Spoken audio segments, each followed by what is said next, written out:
Hello Karnataka, welcome back. ಎಲ್ಲರಿಗೂ ಗೌರಿ ಗಣೇಶ ಹಬ್ಬದ ಹಾರ್ದಿಕ ಶುಭಾಶಯಗಳು. ಹಬ್ಬ ಎಲ್ಲ ಹೆಂಗೆ ಮಾಡಿದ್ರಿ? ಚೆನ್ನಾಗಿತ್ತಾ? ನಮ್ಮ ಹಬ್ಬ ನಿನ್ನೆ ಅಂದರೆ ಗೌರಿ ಹಬ್ಬದ ದಿನ ಓಕೆ ಇವತ್ತು ಸ್ವಲ್ಪ ಜೋರು ಅಂದರೆ ಪೂಜೆ, ಮನೇಲಿ ಪೂಜೆ ಮುಗಿಸ್ಕೊಂಡು ದೇವಸ್ಥಾನಕ್ಕೆ ಬಂದ್ವಿ. ಇಲ್ಲಿ ಬಂದು ನೋಡಿದ್ರೆ ಕಿಲೋಮೀಟರ್ ಕ್ಯೂ ನಿಂತಿದೆ. ಫುಲ್ ಶಾಕ್ ಆಗಿಬಿಟ್ವಿ. ಅದು ಬಂದಿದ್ದು ಬೇರೆ ಲೇಟ್ ಆಯ್ತು ಸ್ವಲ್ಪ. ಹಬ್ಬ ಅದು ಹೆಂಗೋ ಮಾಡಿ ಒಂದು ಗಟ್ಟಿ ಮನ್ಸು ಮಾಡಿ ನಿಂತ್ಕೊಬಿಡೋಣ ಅಂದ್ಕೊಂಡು ನಿಂತ್ಕೊಂಡ್ವಿ. 1.5 hour ನಿಂತಿದ್ವಿ ಬ್ರೋ.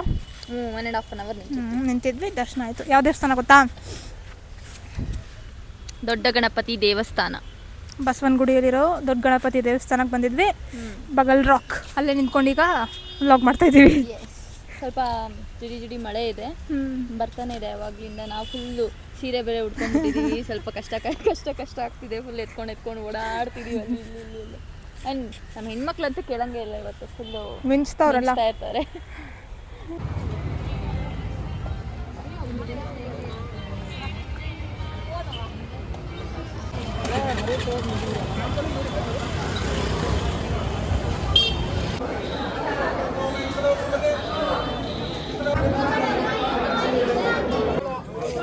ಪ್ರಸಾದ ಅವರ ಫೇವರೇಟ್ ಪುಳಿಯೋಗರೆ.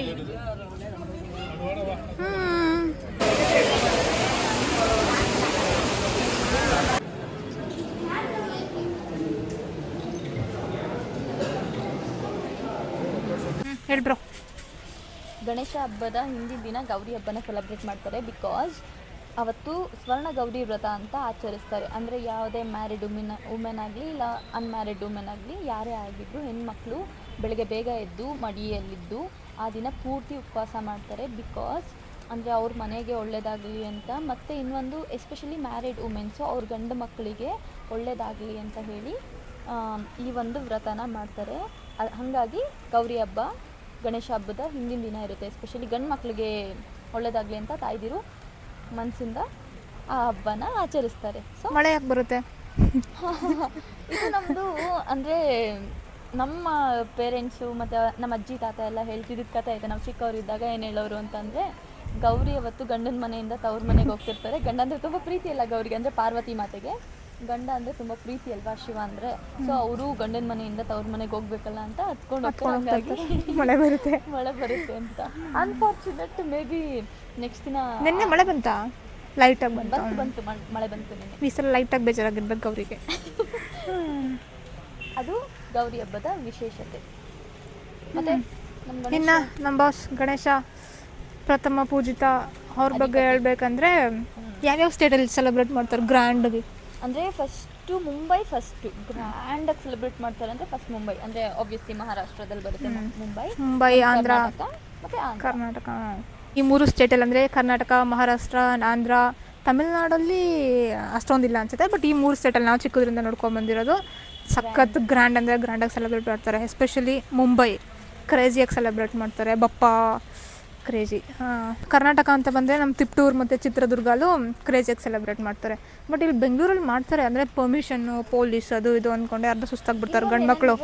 ಬೆಂಗಳೂರು ಅಂದರೆ ಸೇರಲ್ಲ, ಜಾಸ್ತಿ ಜನ ಸೇರಲ್ಲ. ಒಂದು ಏರಿಯಾ ಅಂತ ಬಂದರೆ ಅಲ್ಲಷ್ಟೇ. ಬಟ್ ತುಂಬ ಗ್ರ್ಯಾಂಡಾಗೆಲ್ಲ ಮಾಡಲ್ಲ.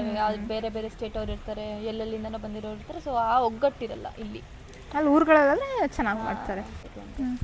ಲೈಕ್ ಈ ಥರ ಗ್ರ್ಯಾಂಡ್ ಸೆಲೆಬ್ರೇಷನ್ ಅಂದರೆ ರೋಡಲ್ಲೆಲ್ಲ ಕೂರಿಸಿ ಇದೆಲ್ಲ ಹೆಂಗೆ ಸ್ಟಾರ್ಟ್ ಆಯ್ತು ಅಂದರೆ ನಮಗೆ ಫ್ರೀಡಮ್ ಸಿಗೋಕ್ಕೆ ಮುಂಚೆ ಲೈಕ್ 1947 ಬಿಫೋರಲ್ಲಿ ಬ್ರಿಟಿಷರೆಲ್ಲ ಇನ್ನೂ ಇದ್ರಲ್ಲ. ಸೊ ನಮ್ಮ ಒಗ್ಗಟ್ಟುತನ ಲೈಕ್ ಇಂಡಿಯನ್ಸ್ ಹೆಂಗೆ ಹಿಂದೂಸ್ ಹೆಂಗೆ ಅಂತ ಒಟ್ಟಿಗೆ ಇರಬೇಕು, ಅದೆಲ್ಲ ಒಂದು ಯೋಜನೆಯಿಂದ ಬಾಲ್ ಗಂಗಾಧರನಾಥ್ ತಿಲಕ್ ಅವರು ಸ್ಟಾರ್ಟ್ ಮಾಡಿದ್ದು ಆ್ಯಕ್ಚುಲಿ. ಅದು ಮೇನ್ ರೀಸನ್ ಗಣೇಶ ಹಬ್ಬ ಇಷ್ಟು ಗ್ರ್ಯಾಂಡಾಗಿ ಸೆಲೆಬ್ರೇಟ್ ಮಾಡೋಕ್ಕೆ. ಅಂದರೆ ಎಲ್ಲ ಬ್ರಿಟಿಷ್ ಅವ್ರಿಗೆ ಗೊತ್ತಾಗಬೇಕು ನಾವು ಇಂಡಿಯನ್ಸ್ ಎಲ್ಲ ಎಷ್ಟು ಸ್ಟ್ರಾಂಗ್ ಆಗಿದ್ದೀವಿ, ಎಷ್ಟು ಯುನೈಟ್ ಆಗಿದ್ದೀವಿ, ಆ ಯೂನಿಟಿನ ಕಾಪಾಡೋಕ್ಕೆ ಎಲ್ಲ ತೋರಿಸ್ಕೊಡೋಕ್ಕೆ ದೇ ಸ್ಟಾರ್ಟೆಡ್. ಅಲ್ಲಿಂದ ಆ ಪರಂಪರೆ ಹಂಗೆ ಮುಂದುವರ್ಕೊಂಡು ಬರ್ತಾ ಇದೆ.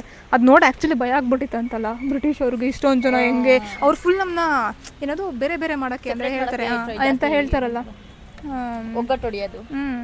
ಇನ್ನು ಡಿವೈಡ್ ಆ್ಯಂಡ್ ರೂಲ್ ಪಾಲಿಸಿ, ಅದು ಡಿವೈಡ್ ಆ್ಯಂಡ್ ರೂಲ್ ಪಾಲಿಸಿ ಆ ಥರದಲ್ಲಿ. ಸೊ ಇವರು ಈ ಥರ ಎಲ್ಲ ಯೋಚನೆ ಮಾಡಿ ಒಳ್ಳೆ ಇಂಪ್ಯಾಕ್ಟ್ ಆಯ್ತದು ಕ್ರೇಜಿ. ಅಲ್ಲಿಂದ ಸ್ಟಾರ್ಟ್ ಆಯಿತು.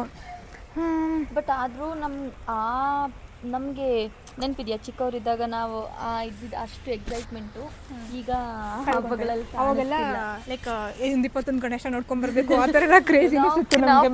ನಾವು ಇನ್ನೂ ಅಕ್ಷತೆ ಹಾಕಿ ಬರ್ಬೇಕು. 101 ಗಣೇಶನಿಗೆ ಅಕ್ಷತೆ ಆಗಿ ಬಂದಿದ್ದೀವಿ. ಅದೆಲ್ಲ ಕ್ರೇಜಿ ಬ್ರೋ. ಇವಾಗ ಸ್ವಲ್ಪ ವೈಬ್ ಎಲ್ಲ ಕಮ್ಮಿ ಆಗಿಬಿಡುತ್ತೆ. ಈಗ ಬರೀ ಟೆಂಪಲ್ಗೆ ಹೋಗಿ ಬರೋಣ ಸಾಕು. ಮತ್ತು ಇನ್ನೊಂದು ಆ ಕಲ್ಚರ್ನ ಜಾಸ್ತಿ ಈಗಿನ ನಮ್ಮ ಜನ್ರೇಷನ್ ಅವರು ಎಸ್ಪೆಷಲಿ ನಮ್ಮ ಜನ್ರೇಷನ್ ಜಾಸ್ತಿ ಫಾಲೋ ಮಾಡ್ತಿಲ್ಲ. ಗಣೇಶ ಚತುರ್ಥಿ ಈ ಥರ ಸೆಲೆಬ್ರೇಟ್ ಮಾಡ್ತೀವಿ. ಅಂದರೆ ಗಣೇಶ ಹುಟ್ಟಿದ ಹೆಂಗಂದರೆ ಪಾರ್ವತಿಯವರ ಬೆವರಿನಿಂದ ಗಣೇಶ ಹುಟ್ಟಿದ್ದು. ಅಂದರೆ ಯಾವ ಥರ ಅಂದರೆ ಆ ಸ್ಟೋರಿ ಎಲ್ಲ ನಿಮಗೆ ಗೊತ್ತಿರುತ್ತೆ. ಅಂದರೆ ಅವ್ರು ಸ್ನಾನ ಮಾಡೋಕೆ ಹೋಗ್ತಿರ್ತಾರೆ. ಸೊ ಏನಾರು ಕಾವಲು ಕಾಯ್ಬೇಕು ಅಂದ್ಬಿಟ್ಟು ಸೃಷ್ಟಿ ಮಾಡಿದ್ದು. ಆಮೇಲೆ ಶಿವ ಬಂದಿದ್ದು, ಶಿವನ ಕೋಪಕ್ಕೆ ಗಣೇಶ ಗುರಿಯಾಗಿದ್ದು, ತಲೆ ಹೋಗಿದ್ದು, ಪಾರ್ವತಿ ಫುಲ್ಲು ಗೋಳಾಡಿ ಹತ್ತು ನನ್ನ ಮಗ ವಾಪಸ್ ಬೇಕು ಅಂದಾಗ ಗಣೇಶನ ತಲೆ ತೊಗೊಂಡು ಬನ್ನಿ ಅಂದಿದ್ದು, ಅವ್ರು ಹೋಗಿ ಹುಡುಕಿದ್ದು. ಗಣೇಶನ ತಲೆ ಎಲ್ಲ ಉತ್ತರಾಭಿಮುಖವಾಗಿ ಆನೆ ತಲೆ, ಅದ್ ಯಾರಾದ್ರೂ ಸರಿ ಅದ್ರ ತಗೊಬನ್ನಿ ಅಂದಾಗ ಉತ್ತರಾಭಿಮುಖವಾಗಿದ್ದು ಆನೆ ತಲೆ, ಹಂಗಾಗಿ ಛೇದಿಸಿ ತಗೊಬಂದಿರ್ತಾರೆ. ನಂಗೆ ಗಣೇಶನ ತಲೆ ಅಂತಾನೆ ಹೇಳ್ತಿದ್ದೀನಿ. ಸೊ ಆನೆ ತಲೆ ತೊಗೊಂಡು ಬಂದಿದ್ದು, ಆಮೇಲೆ ಇಟ್ಟಿದ್ದು. Nice story. ಅಲ್ಲಿಂದ ಗಣೇಶಂಗೆ ಶಕ್ತಿ ಬಂದಿದ್ದು, ಅದಕ್ಕೆ ಮುಂಚೆ ಇರಲಿಲ್ಲ. ಆದರೂ ನಮ್ಮ ಬಾಸ್ಗೆ ಪ್ರಥಮ ಪೂಜೆ ಅಧಿಪತಿ ಯಾವುದೇ ಎಷ್ಟೇ ಎಲ್ಲ ದೇವ್ರುಗಳದ್ದು ಅವ್ರದ್ದೇ ಆದ ವಿಶಿಷ್ಟ ಇದೆ. ಅದ್ರ ಯಾವುದೇ ನೀವು ಹೊಸ ಮನೆ ತೊಗೊಳ್ಬೋದು, ಏನೇ ಹೊಸ ಪ್ರಾರಂಭ ಮಾಡಿದ್ರು ಫಸ್ಟ್ ಪೂಜೆ ಗಣೇಶ. ನೈಸ್ನೋ. ಏಕದಂತ ಎಷ್ಟೊಂದು ಸ್ಟೋರೀಸ್ ಇದೆ ಹೇಳ್ತಾ ಹೋದ್ರೆ. ಲೈಕ್ ನಮ್ಮ ಸಂಸ್ಕೃತಿನ ನಾವು ಇಷ್ಟೊಂದೆಲ್ಲ ಕೊಟ್ಟಿದ್ದೆಲ್ಲ ನಮ್ಗೆ ತುಂಬ ಖುಷಿಯಾಗುತ್ತೆ. ಪ್ರತಿಯೊಂದು ಹಬ್ಬಕ್ಕೂ ಅದರದ್ದೇ ಆದಂಥ ವಿಶೇಷತೆ ಇದೆ. ಒಂದು ಕತೆ ಇದೆ. ಕತೆನೋ ನಿಜನೋ ನಮಗೆ ಗೊತ್ತಿಲ್ಲ, ಬಟ್ ಬ್ಯೂಟಿಫುಲ್. ಸೊ ಇಲ್ಲಿಗೆ ಗಣಪತಿ ಹಬ್ಬದ ಸ್ಪೆಷಲ್ ವ್ಲಾಗ್ ಎಂಡ್ ಆಗ್ತಾ ಇದೆ. ನಮಗೆ ಸ್ಪೆಷಲ್ ವ್ಲಾಗ್, ನಿಮಗೆ ಗೊತ್ತಿಲ್ಲ. ನಮ್ಮ ಗಂಡ ಐಕ್ಲಿಗೆ ಸ್ಪೆಷಲ್. ಗಂಡ ಐಕ್ಲಿಗೆ ಸ್ಪೆಷಲ್, ಹೆಣ್ಣಾಕ್ಲಿಗೆ ಗೌರಿ ಹಬ್ಬ ಸ್ಪೆಷಲ್. ಓಕೆ, ಸೊ ಇಲ್ಲಿಗೆ ಏನು ಮಾಡ್ತಿದ್ದೀವಿ ನಮ್ಮ ವ್ಲಾಗ್ನ. ಹೇಳು Ganapati Bappa Morya. Happy Gauri Ganesha festival to all once again, and thank you for watching us. Bye bye.